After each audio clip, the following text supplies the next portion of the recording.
Vamos con un fuerte aplauso para que nos ministre con todo lo que tiene. Amén. Bienvenido, papi.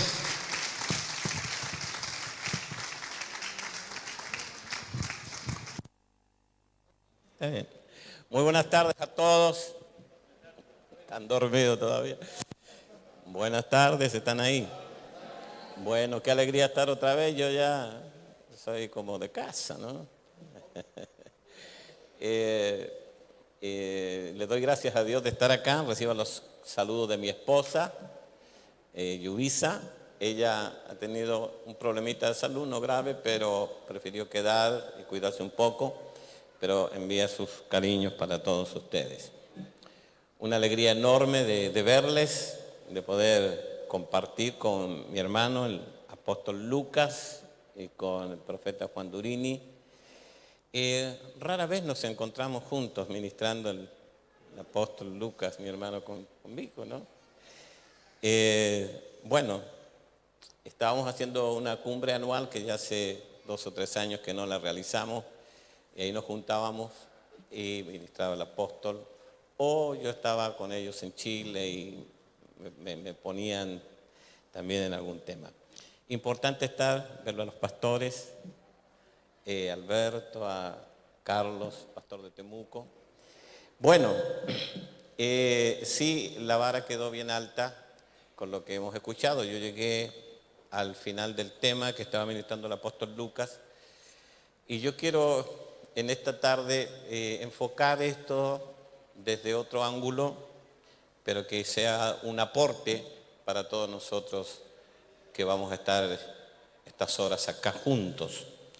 Creo que hay un propósito divino en todo esto, y Dios nos dé la gracia para poner ladrillo sobre ladrillo de la manera que debe ir la edificación del cuerpo de Cristo. Así que contento de estar acá.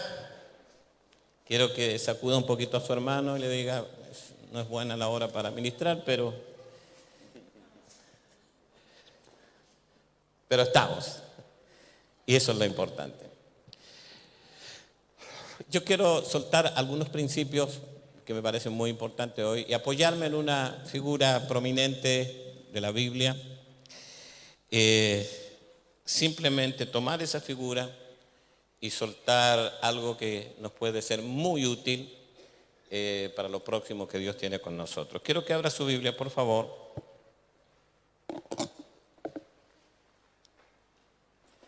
En Primera de Crónicas,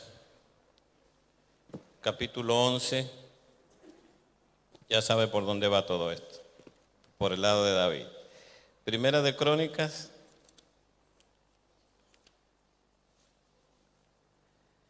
capítulo 11, versículos 1 al 3. ¿Estamos listos?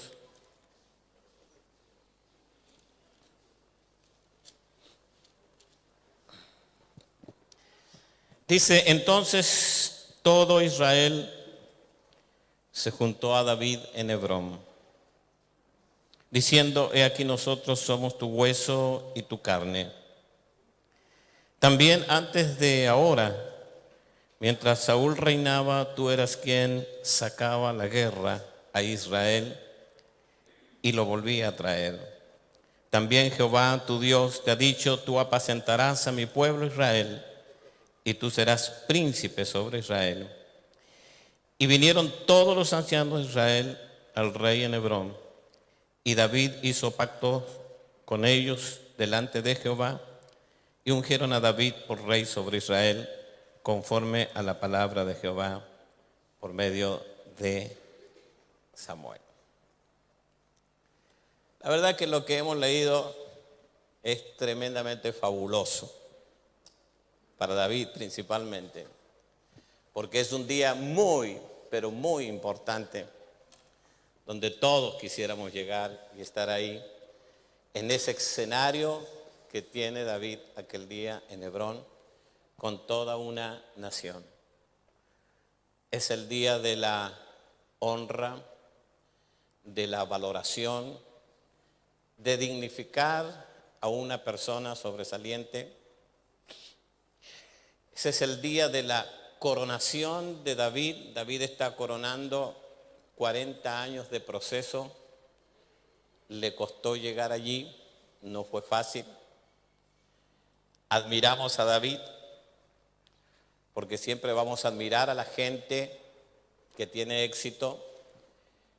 Creo que ninguno de nosotros va a admirar a un fracasado que está metido en depresión, que no tiene resultados, pero siempre vamos a admirar gente admirable, gente que está en el lugar que nosotros quisiéramos estar y que pretendemos algún día estar ahí. De alguien que algún día logró lo que nosotros hoy estamos persiguiendo. Y creo que todos estamos en el trámite de perseguir cosas importantes.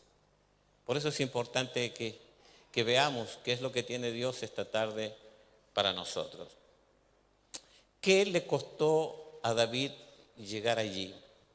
¿Cuál es el precio que tuvo que pagar David? ¿Cuál es el precio que tenemos que pagar nosotros? ¿Qué tenemos que hacer?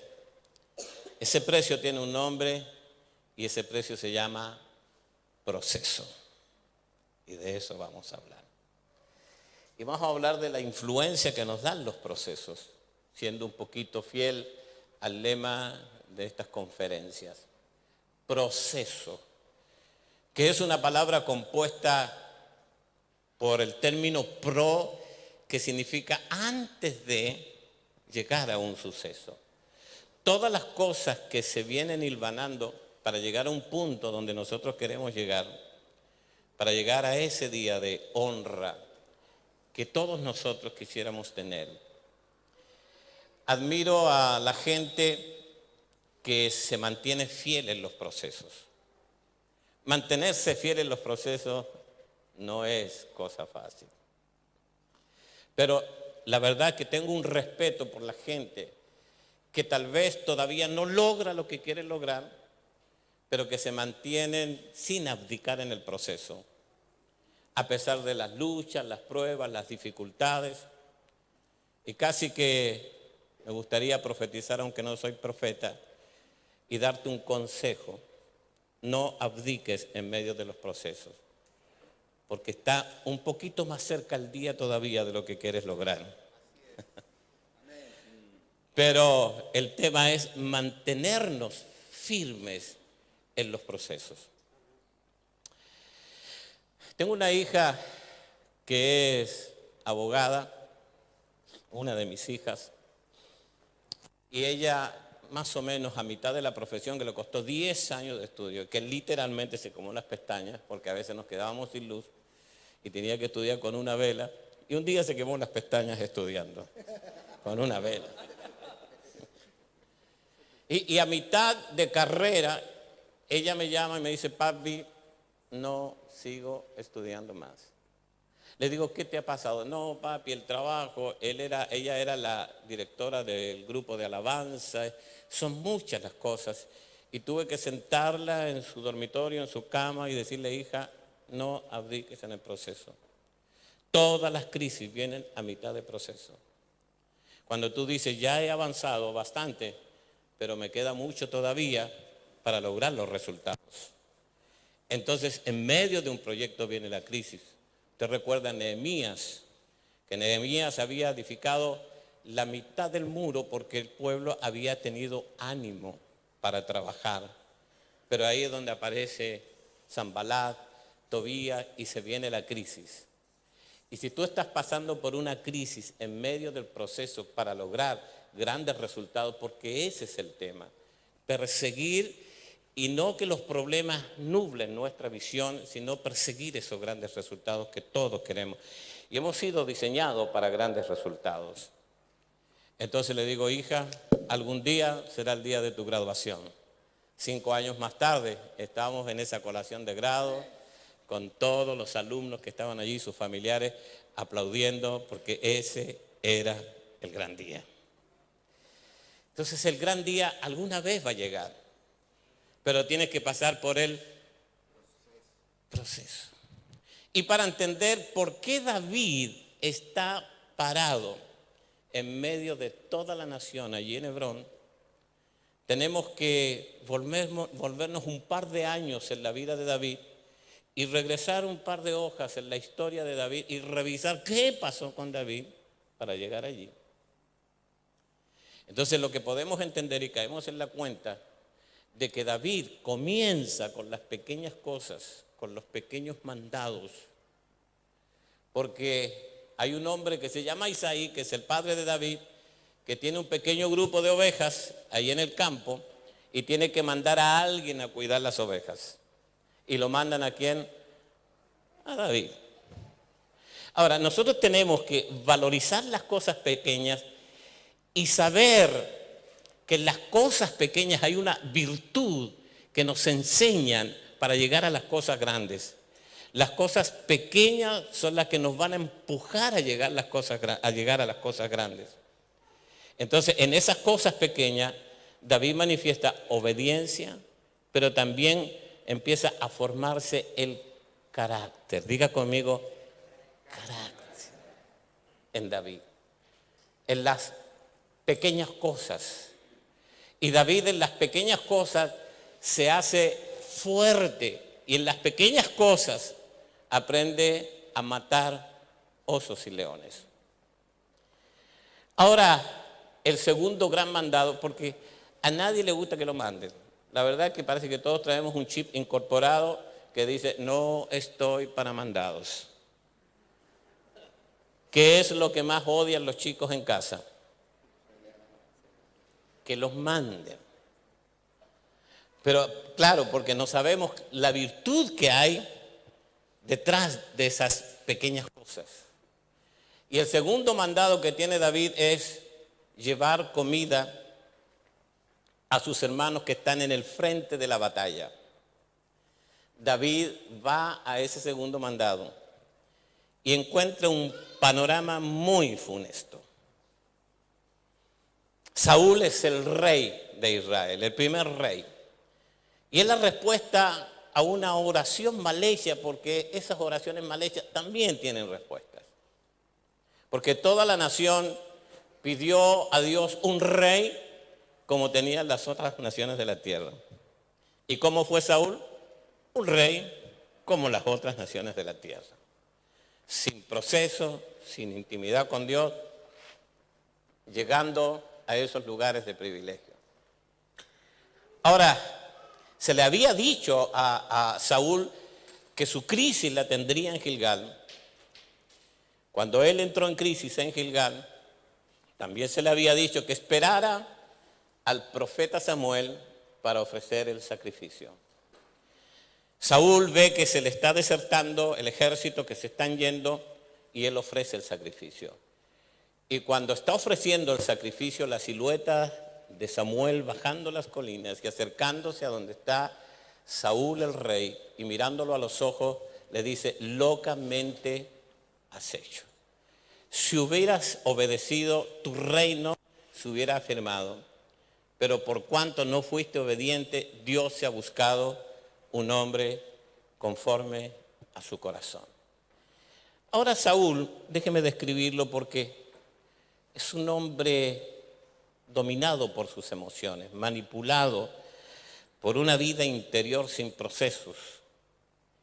Saúl es un colérico en temperamento, un temperamento colérico. Un colérico es un manipulador, un hombre exaltado, busca sus propios intereses.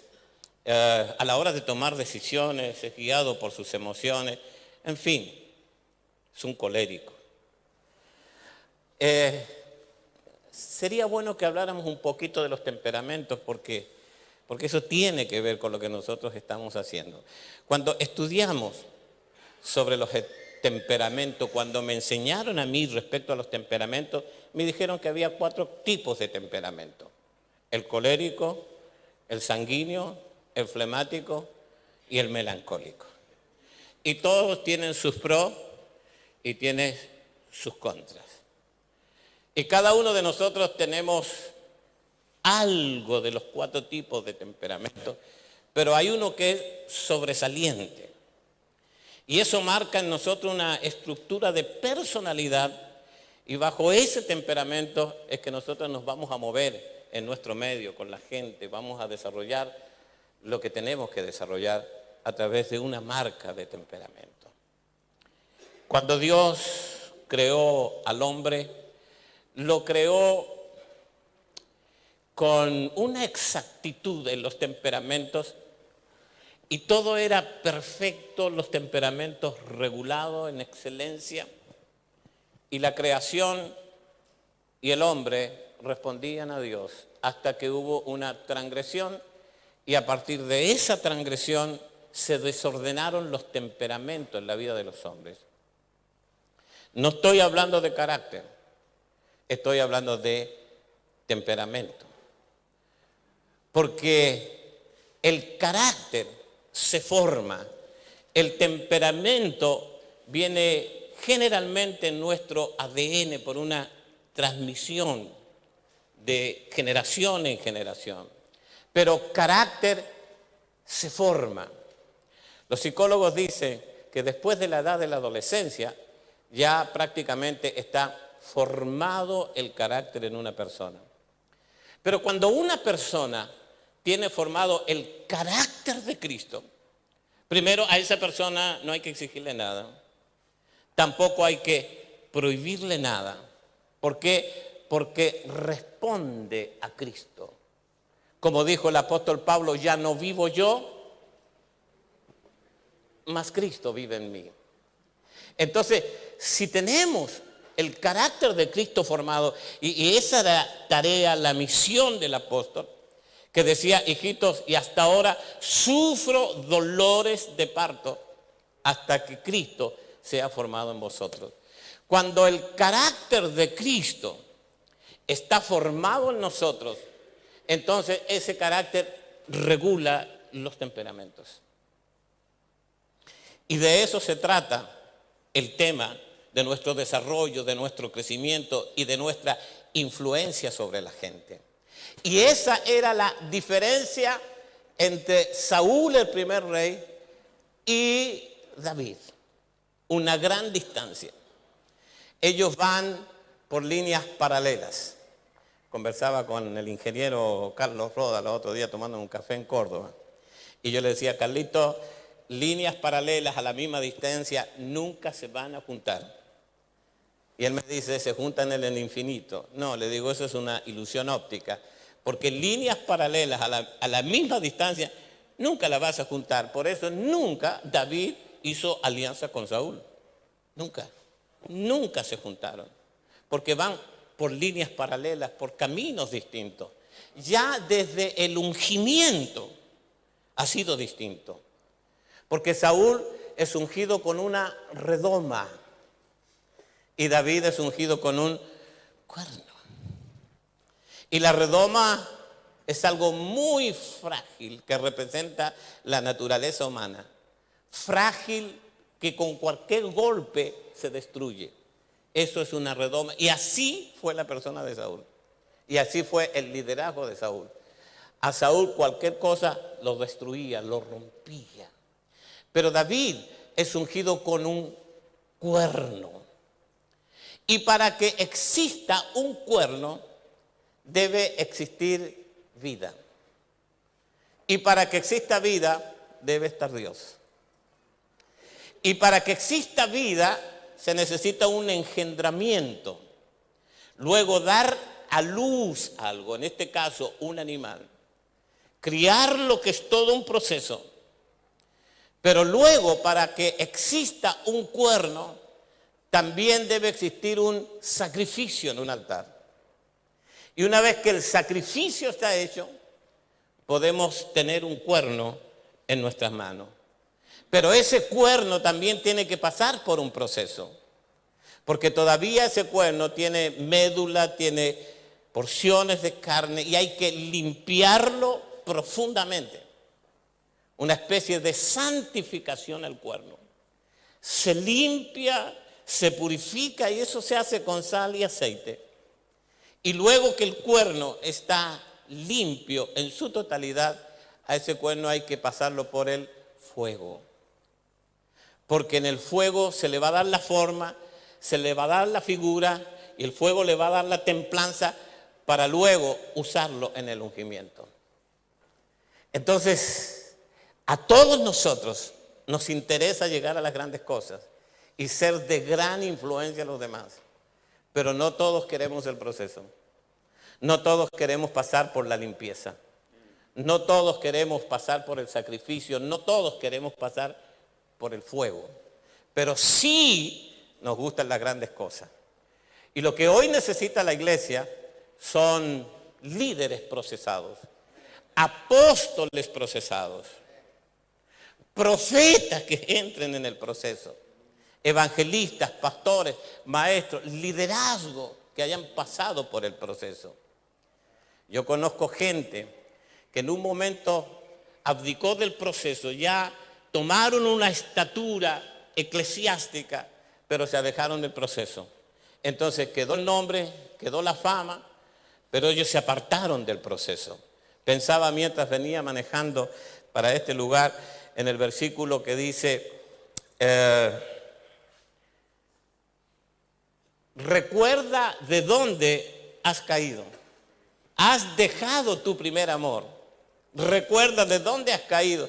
¿Y no será que eso tiene que ver con los procesos? ¿Dónde dejaste de participar en el proceso que Dios te estaba proponiendo? Entonces, hoy tenemos un gran problema. Caminamos mucho por Argentina y por otros lugares y veo esa gente que abdicó del proceso, pero quedaron con una estatura eclesiástica, pero abdicaron del proceso. Es como lo que dice el dicho popular, hazte la fama y échate a dormir.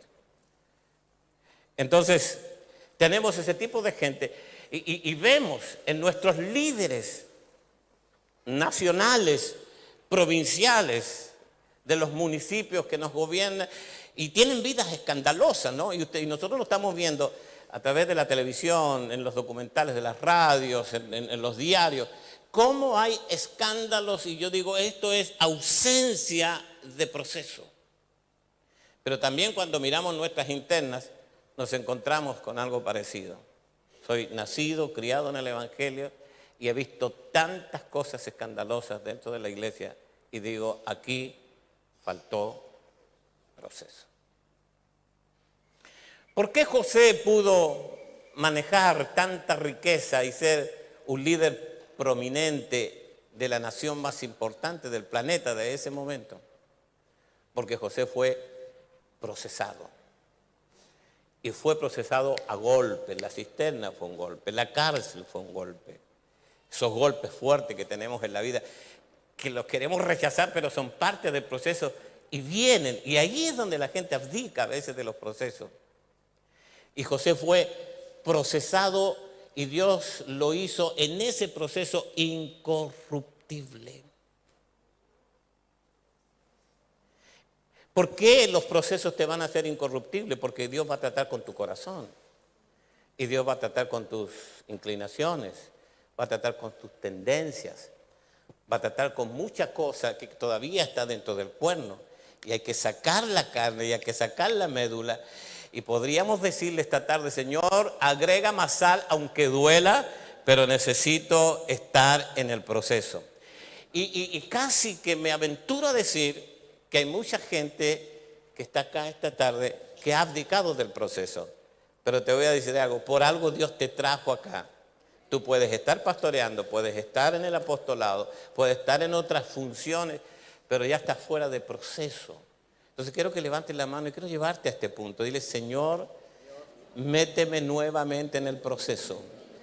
Purifícame, pásame por el fuego, límpiame. Mire, por eso David volvía cada vez a lo mismo, a decir, David decía, Señor, escudriña mi corazón, ve si hay en mí camino de perversidad, ponme en tu balanza, chequéame, mira mis motivaciones, mira mis pensamientos, purifícame. Y él volvía continuamente a esa oración. Salmo 51 dice, ten piedad de mí, oh Dios, conforme a tu misericordia, conforme a la multitud de tus bondades, borra mis rebeliones, Lávame más y más de mi maldad y límpiame de mi pecado. Entonces a este punto tenemos que regresar nosotros para tener una buena influencia sobre la gente que estamos ministrando.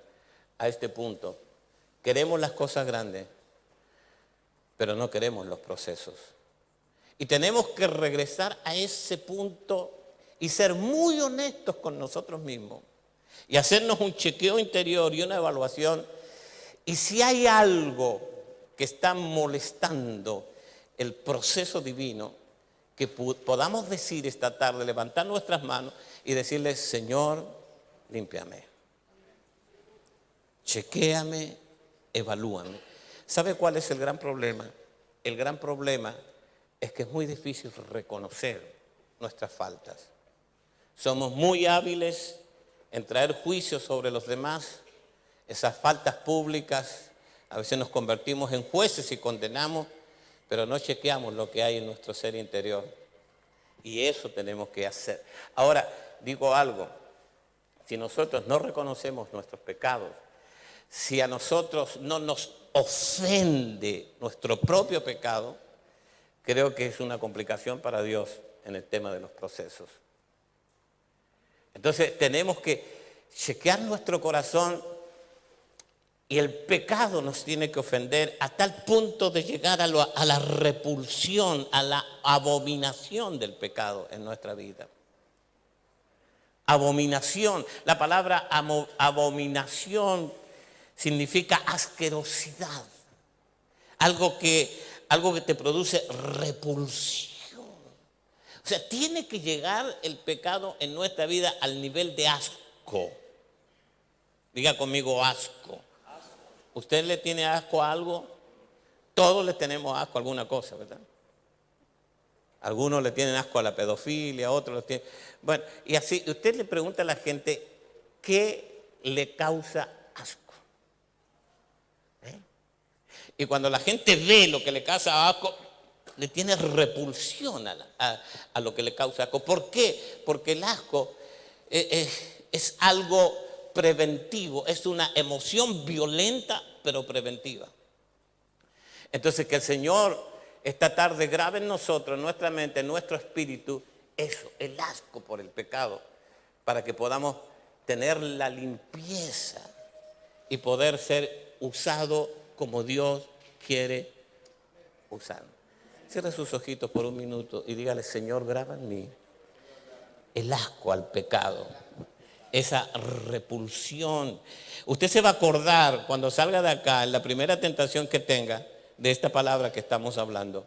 Y esto tiene que activarse inmediatamente cuando venga la tentación, un asco con todo lo que se llame pecado. Entonces, David está ahí por los procesos que le han permitido llegar a ese lugar. Ahora,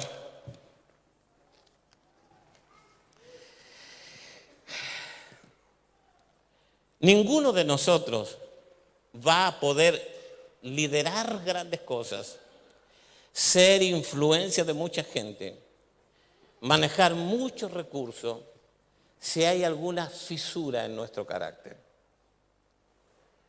Si todavía nuestro carácter tiene que completarse. ¿Por qué? Porque de seguro que si tú manejas grandes cosas y manejas recursos sin un carácter bien formado que te haya hecho incorruptible, creo que todos caemos en una corrupción de algún tipo por no tener un carácter formado. Yo a los 45 años más o menos, por un consejo de un farmacéutico, me dijo el farmacéutico: mira, después de los 45 años hay que hacerse un chequeo general. La máquina ya no es la misma, empiezan los problemas. Y me fui a hacer un chequeo. El médico me dijo: ¿estás bien? Está excelente. ¿Estás bien? Me dice, excelente. Me dice, pero esto tienes que chequearlo todos los años. Y me dice, y te voy a dar un consejo. Cuídate de las 3 blancas, me dijo. Las Tres blancas, les digo yo. ¿Qué es eso, doctor? Me dice, el azúcar, la sal y la cocaína. Le digo, doctor, de cocaína, cero, nada. Voy a tener control con el azúcar, con la sal. Y me acordé de un viejo amigo de mi padre cuando yo estaba entrando al ministerio, jovencito. Como un día estábamos conversando y me dice, Daniel, estás entrando en el ministerio y te voy a dar un buen consejo. Cuídate de tres cosas. De la fama, que produce vanagloria y te mata la humildad. Cuídate del dinero y cuídate del sexo opuesto. Y parece que por ahí viene la corrupción en los ministerios. Ahora, David está ahí porque los procesos a David le han enseñado cómo debe cuidarse. Pero hay una segunda cosa que lo hace estar a David allí, en ese lugar. Y lo segundo es, David aprendió a manejar con responsabilidad y excelencia las pequeñas cosas. Diga conmigo, responsabilidad y excelencia en las pequeñas cosas. La gente que ha sido procesada aprendió a manejar y sigue manejando las pequeñas cosas con responsabilidad y excelencia. Gente que no ha pasado por procesos menosprecia las cosas pequeñas. Y porque el sistema de alguna manera nos ha dejado un mal concepto de las cosas pequeñas. Todos pensamos que estamos para las grandes cosas y es verdad. ¿Cuánto cree que Dios lo va a llevar a las grandes cosas? Levanten su mano. Ok. Todos estamos pensando en eso. Dios nos llevará a las grandes cosas, pero menospreciamos las cosas pequeñas. Y vienen los profetas y te dicen, Dios tiene para ti grandes cosas. Y yo tengo un problema psicológico con esas profecías genéricas. Y yo de años que estoy escuchando que profetas vienen y me dicen, Daniel, Dios tiene para ti grandes cosas. Un día me estaba profetizando uno y le digo, para un poquito. Esto me lo han dicho un montón de veces. Le digo, ¿qué? ¿Qué es lo grande que Dios tiene para mí? Grande es un barco. Grande es un edificio. Pero esas profecías genéricas que no te dan el detalle, pero que tampoco te dicen cómo llegar a las grandes cosas. O sea, ellos te dicen lo segundo, pero no te dicen lo primero, que tienes que ser responsable y tener excelencia en las pequeñas cosas. Entonces, te diré algo, tú no eres tan grande para las cosas pequeñas, pero tampoco eres tan pequeño para las cosas grandes. De la manera en que tú gerencias las cosas pequeñas, vas a gerenciar las cosas grandes. Entonces cuando te dicen anda a limpiar los baños, tú dices no, yo estoy para el altar, yo no estoy para eso, yo estoy para grandes cosas. O cuando te tienen en el kiosco, yo, si Dios me dijo que iba a tener una cadena de supermercado. Pero de la manera que tú gerencias ese kiosco con responsabilidad y excelencia, es la manera que vas a gerenciar esa cadena de supermercados. Entonces, ¿qué hacemos con las cosas pequeñas? ¿Qué hiciste con esos 500 pesos que hoy te llegaron a la mano? ¿Cómo te moviste con esos 500 pesos? No le pidas a Dios más si no has aprendido a moverte en lo pequeño. Señoras y señores, todos los procesos de Dios vienen en escala, vienen regulados, de lo pequeño a lo grande. Por eso la Biblia dice, en lo poco fuiste fiel, en lo mucho te pondré. Quiero que abraces a 2 o 3 y dile, tienes que ser responsable y trabajar muy bien las cosas pequeñas, con excelencia para ir a las cosas grandes. ¿Ve? Porque ¿qué hiciste con esa persona que llegó a tu célula, a tu casa de paz? El tipo vino quebrado, drogado, a las puertas de un divorcio y te comentó, pero el liderazgo de hoy no sabe trabajar. Entonces la gente dice, ¿qué me voy a hacer problema con este? Tengo 50 más todavía. Entonces lo deja y no ha sabido pelear a ese corderito como peleaba David. Los corderos y los defendía de los osos y los leones. Entonces, ¿qué hiciste con esa persona? Y hemos terminado los discipulados, lo digo porque tengo la experiencia de mi propia iglesia, hemos terminado los discipulados de una manera muy fea. Como decía el apóstol en la mañana, no hemos enseñado a ser operativos en el nuevo pacto a la gente. Y terminamos en el discipulado así: toma la voz, dámela a mí, este no quiere ser discipulado, te lo entrego a vos, es un cabeza dura. ¿Por qué? Porque no hemos aprendido a valorizar a la gente. Pero si tú tomas, porque si tú piensas que estás para las grandes cosas y para tener una congregación multitudinaria, la mega iglesia de la ciudad, creo que todos entramos así, ¿no? Cuando entramos al ministerio, cuando a mí me dijeron, ¿qué edad tienes? 33, bueno, eres pastor. Como el médico que te dice 33, está bien. A los 33 años, a mí alguien puso las manos sobre mí, sobre mi familia, y me estaba lanzando al ministerio. Y el tema de la fiebre de las mega iglesias, nuestro ser interior, que Dios tiene que empezarlas a tratar después, ¿no? Queremos las cosas grandes, pero no sabemos gerenciar las cosas pequeñas. Entonces, si te llega, si tú estás para una iglesia mega, que discúlpeme, pero a mí se me pasó la fiebre de la mega iglesia, ya estamos nosotros en otra cosa, estamos plantando iglesias, y estamos dividiendo la iglesia permanentemente para plantar, y hemos plantado ya 10 iglesias en la misma ciudad de Córdoba y en la misma zona, en la zona sur, y iglesias en la provincia y también en la nación.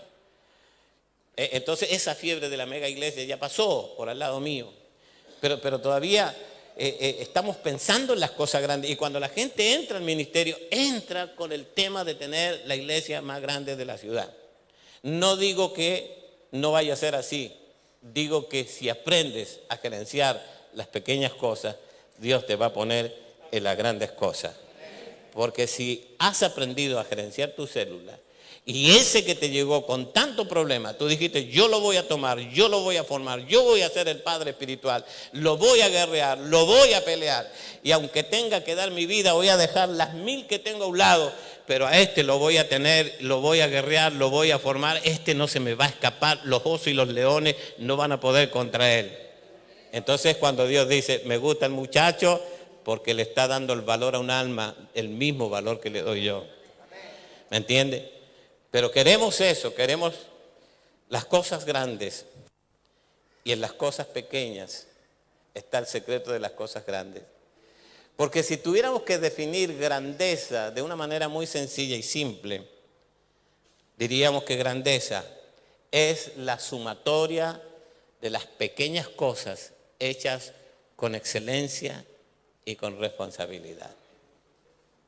Entonces lo tenemos a David parado ahí, y el primer gran desafío que tiene David es el gigante. Lo tenemos en ese escenario. Él llega al valle de Ela, donde están sus hermanos, a dejar los alimentos, y ve que hay un problema no resuelto. Que está el gigante a la mañana y a la tarde con una voz desgastante, hablándole al rey y a todo su ejército. Y allí llega David. Y David no es amedrentado por el gigante. Cuando van al rey a decirle que hay una persona que no le tiene miedo al gigante, el rey dice, tráigamelo acá. Y cuando aparece David en la presencia del rey, imagínese, jovencito, 16, 17 años, ¿sabe lo que le dice el rey? Ajá. Tú vienes acá, pero eres un muchacho. Diga así, diga muchacho. No, así no, muchacho. Así despectivamente, eres un muchacho, y él es un hombre de guerra desde su mocedad. No vas a poder hacerle frente porque eres un muchacho. Ahora, hay algo que yo tuve que aprender de muy jovencito, y es que no por ser joven eres un inexperto. Y no por ser adulto eres experto, por ser adulto mayor. Porque la habilidad para resolver grandes problemas y para matar a tu Goliat no tiene que ver con los años, tiene que ver con los procesos. Y David ha sido procesado para ese día, para matar al gigante. Entonces, lo que le dice David a Saúl es: no te equivoques conmigo.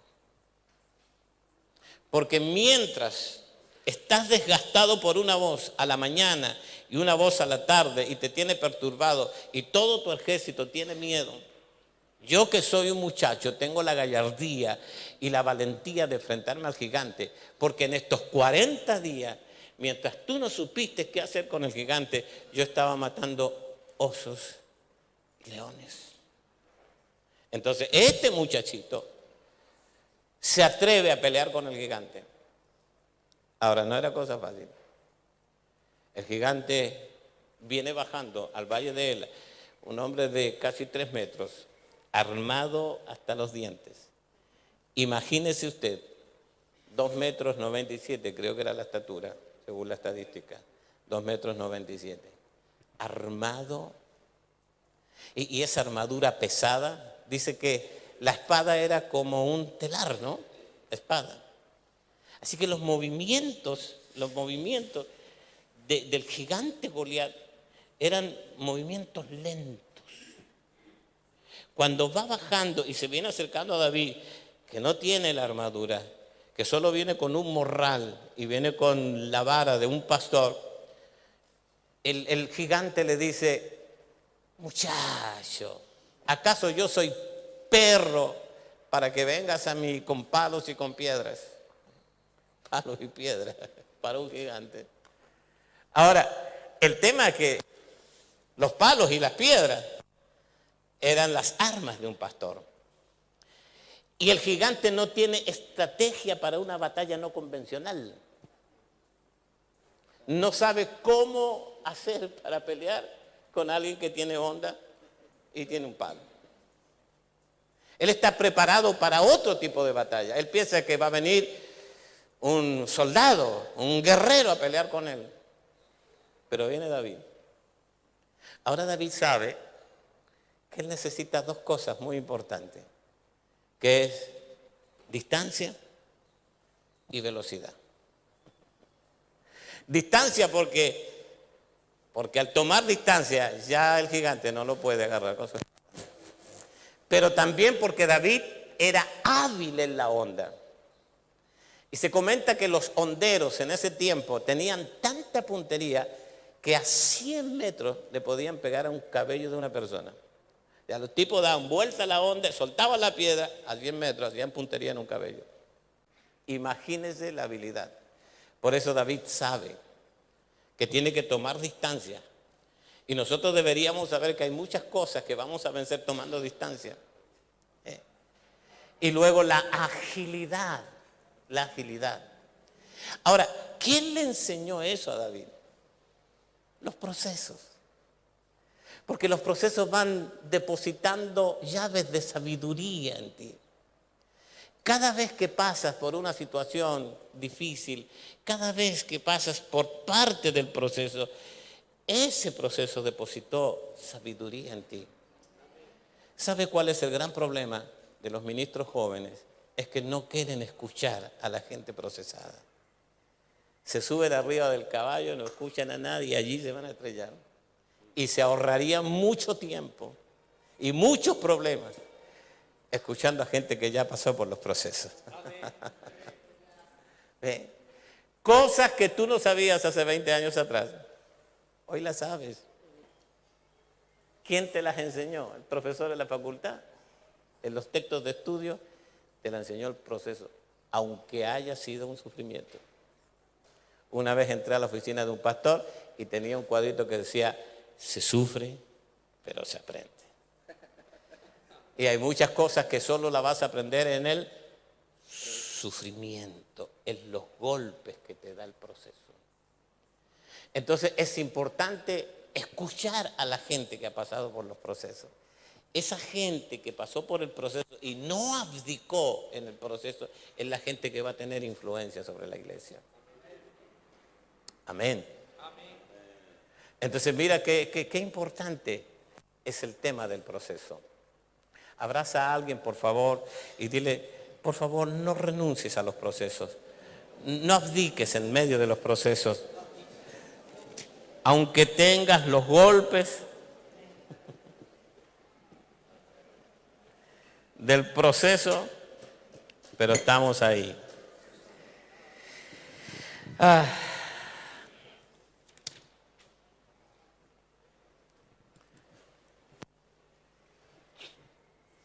Los procesos a David le han dado la autoridad.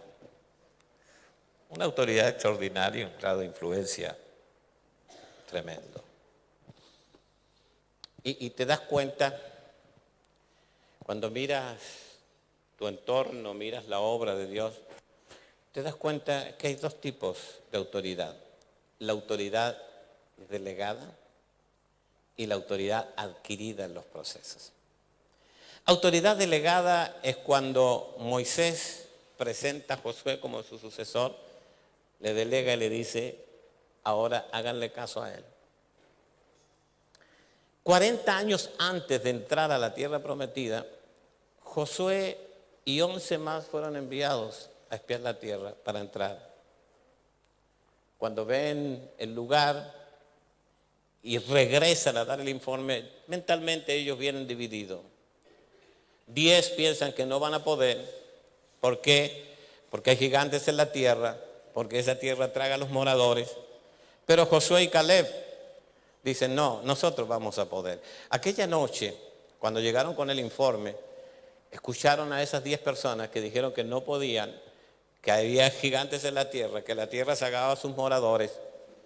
Pero Josué y Caleb, Josué que tomó la palabra, dijo, no, tranquilo, nosotros lo vamos a comer como a pan, Jehová está con nosotros. Mi pregunta es, ¿entraron esa noche? No. Esa noche fue de luto, fue de lamento. Se querían volver, no entraron. 40 años más tarde, Josué procesado con toda la nación, están haciendo o renovando pactos con Dios y celebrando la Pascua. Y ese día entraron. No hubo tanta arenga, pero entraron. ¿Por qué?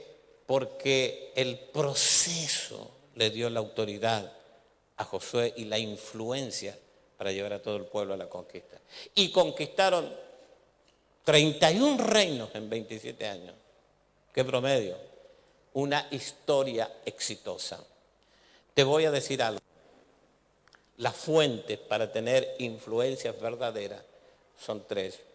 Tú podrías pensar en el título, que el título te da influencia. Hasta cierto punto, nada más. O tu personalidad, el carisma que tú tienes, pero cuando la gente ve que no estás procesado, que hay fisuras en tu carácter, la gente se va, por más personalidad carismática que tengas. Entonces no es el título el que te da influencia, no es tu personalidad. Hay 3 cosas que te van a dar influencia sobre la gente. Primero, la habilitación divina, la autenticidad que Dios tiene sobre ti. El Señor le dijo a Josué, Josué, así como estuve con Moisés, estaré contigo. De la misma manera que estuve con Moisés, estaré contigo.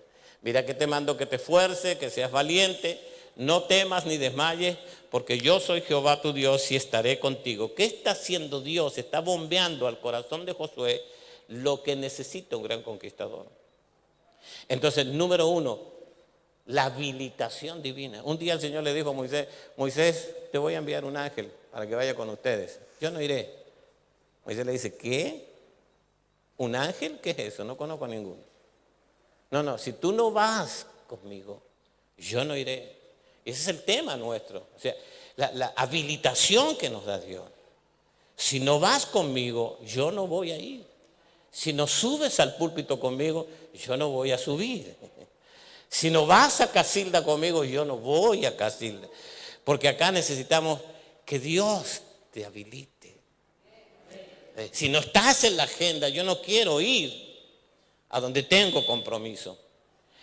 Diga conmigo, habilitación divina. Número 2, carácter. Carácter, de lo que ya hemos hablado. Y número 3, escribir una historia de éxito con tu gente. Mientras no haya una historia de éxito escrita, no vas a tener influencia sobre la gente. Porque la gente necesita ver a ti, verte actuando y escribiendo esa historia de éxito. Por último, para que David esté allí en Hebrón, en ese escenario tan importante, David tiene que pasar por la cueva de Adulán. ¿Quién no ha predicado de la cueva de Adulán? A ver, levante la mano todos los que predicaron de la cueva de Adulán. Le hemos sacado el jugo a la cueva de Adulán. Pero ahí está David. 400 personas se le vienen a David a la cueva de Adulán. Ahora, David es un prófugo. Está huyendo de un tipo desquiciado, endemoniado, como quiera llamarle, que le tiró un montón de veces una espada para matarlo, no pudo. La mujer lo baja con un cordel por un muro y David se va huyendo de Saúl. Ahora, mi pregunta es, ¿por qué hay 400 personas que quieren estar con David? ¿Qué tiene David para ofrecerle a esas 400 personas? Riesgos, peligros, nada más que eso. No tiene nada, es un prófugo y es un loco que lo persigue. La otra pregunta es, ¿qué tienen los 400 para ofrecerle a David? Porque están todos amargados, endeudados y afligidos. Mire la ecuación, qué combinación.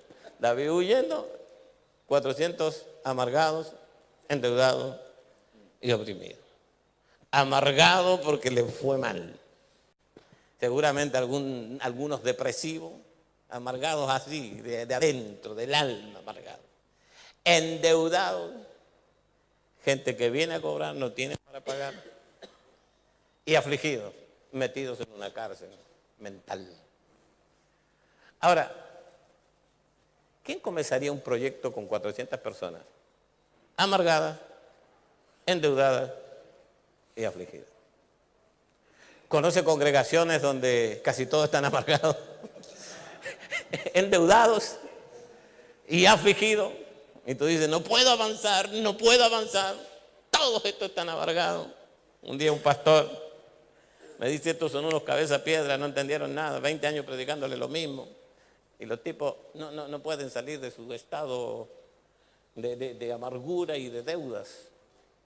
Ahora, si tienes 400 amargados, endeudados y oprimidos, tienes 400 problemas dentro de la iglesia. Tampoco es la voluntad de Dios, porque la voluntad de Dios es una nación grande con familias bendecidas. Esa es la gran idea de Dios. Nación grande, familias bendecidas. Haré de ti una nación grande y en ti serán benditas todas las familias de la tierra. Levante su mano, diga, la gran idea de Dios es tener una nación grande con familias bendecidas. Es tener una iglesia grande con familias bendecidas. Pero estos están amargados, endeudados y oprimidos. Pero ellos han visto algo en David. David es diferente. Porque aunque David es un prófugo que está huyendo, David no está amargado. David persigue algo. David no está endeudado y David tampoco está oprimido. Entonces, ven algo diferente en David.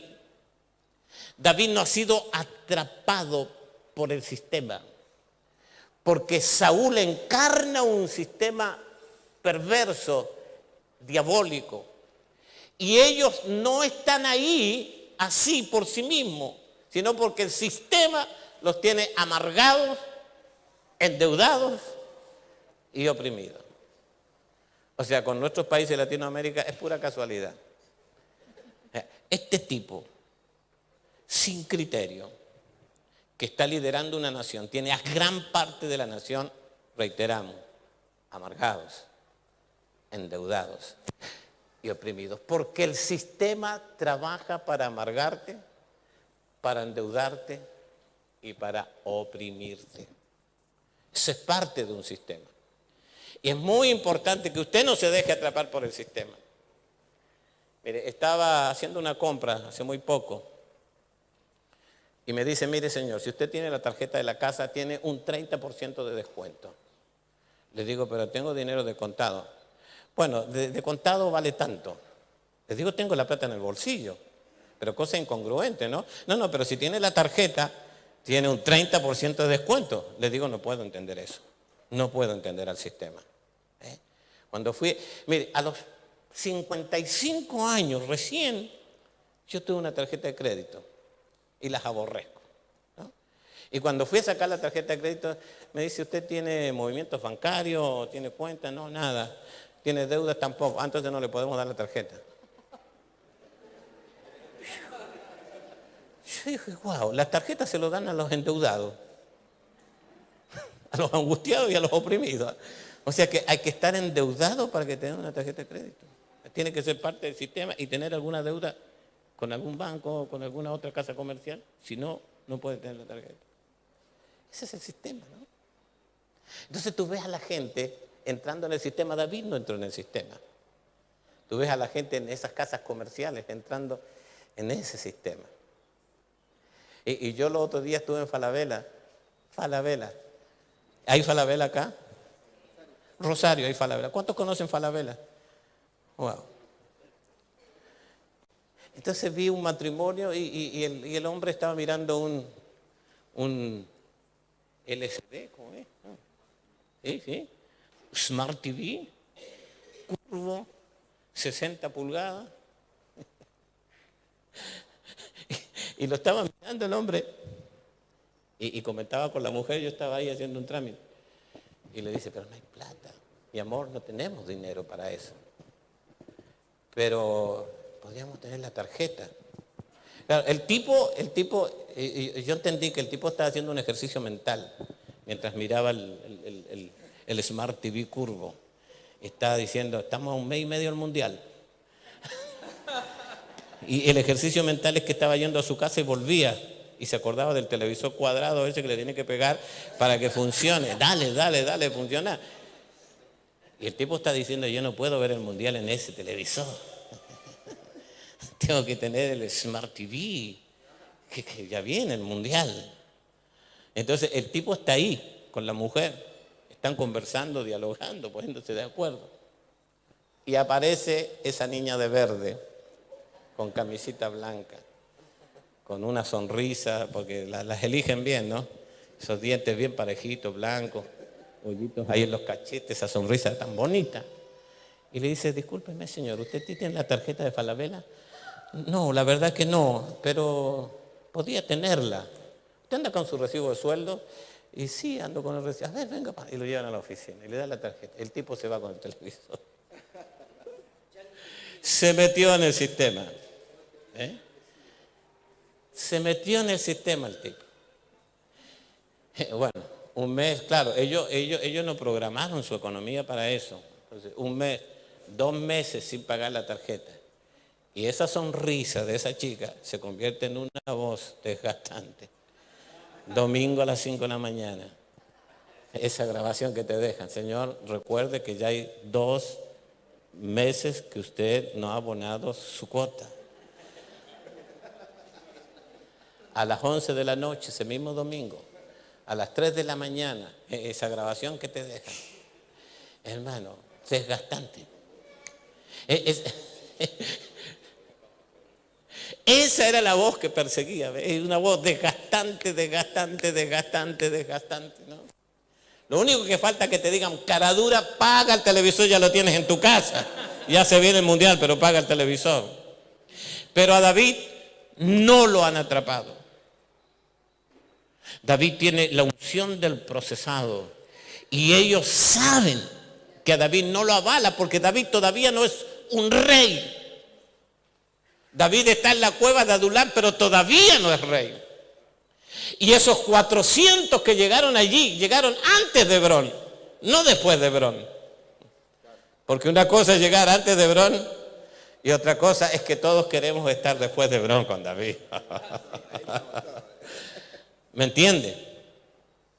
Entonces, no es el título. Los ancianos le dicen, David, antes nos sacabas a la guerra y nos traías en victoria. Aunque Saúl era el rey, pero tú ya tenías el carácter del rey. Porque no es el título, no es tu personalidad lo que va a hacer influencia sobre la gente. Porque hay gente que se toma del título para tratar de hacer influencia sobre los demás. O de una linda predicación en un púlpito. Pero ¿qué hay si te sacan el título y te dejan fuera del púlpito? ¿Cómo sigue tu vida? Hay gente que me dice por ahí, pastor, discúlpeme, apóstol, no me hace nada. Que si a partir de este minuto nunca más te digan apóstol, nunca más te digan profeta, nunca más te digan pastor o evangelista y te retiren del púlpito. ¿Qué pasa contigo? Si no tienes proceso, hasta ahí llega tu ministerio. Pero si has pasado por los procesos.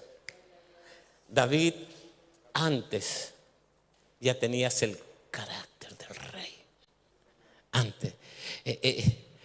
No lo has logrado todavía, pero vas a llegar. Vas a ser nuestro líder.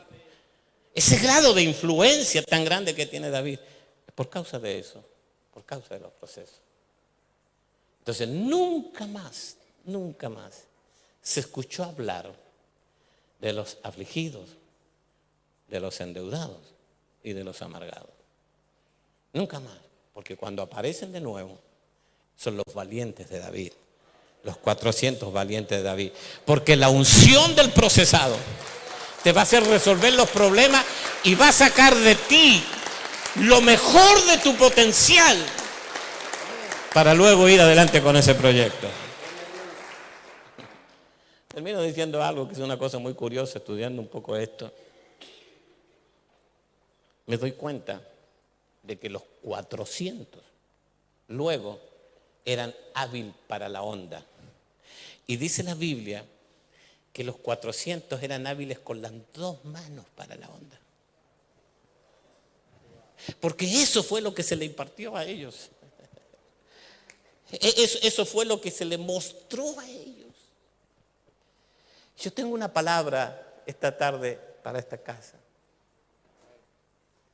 Y la palabra para esta casa es que en esta casa hay una unción determinada. Hay una gracia de Dios que ha recibido esta casa. Y tienes que hacerte experto en la unción de esta casa. No andes buscando unciones por otros lados, viajando por las naciones para buscar unciones.